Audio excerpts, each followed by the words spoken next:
আসসালামু আলাইকুম সম্মানিত সুধী খামারি ভাই ও বোনেরা, আশা করি সকলে ভালো আছেন।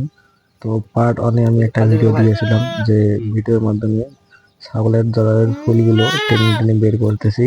তো পার্ট টু ভিডিওতে আমি দেখানোর চেষ্টা করতেছি যে জরায়ুটা সঠিক প্রসেসে ঢুকিয়ে দিয়ে সেট করতে পারবো কিনা। তো ভিডিওটি শেষ পর্যন্ত দেখতেই থাকুন।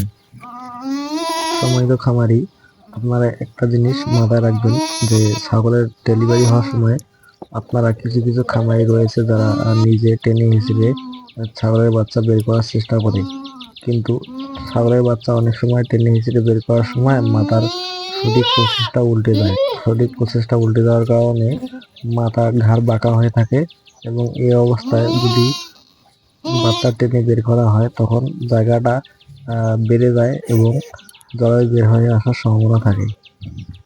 গর্ভ অবস্থায় গরু কিংবা ছাগল দুটোকেই পর্যাপ্ত পরিমাণে ক্যালসিয়াম খাওয়ানোর চেষ্টা করবেন, কারণ গর্ভ অবস্থায় গরু এবং ছাগলকে ক্যালসিয়াম খাওয়ার বিকল্প কিছু নেই।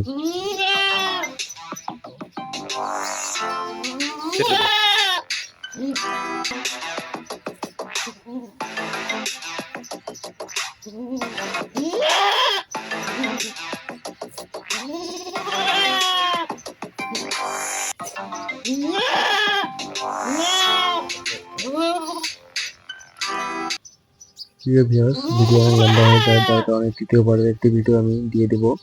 এবং যারা যারা আমার চ্যানেলে নতুন আছেন অবশ্যই চ্যানেলটিকে সাবস্ক্রাইব করে সাথে থাকবেন। ধন্যবাদ।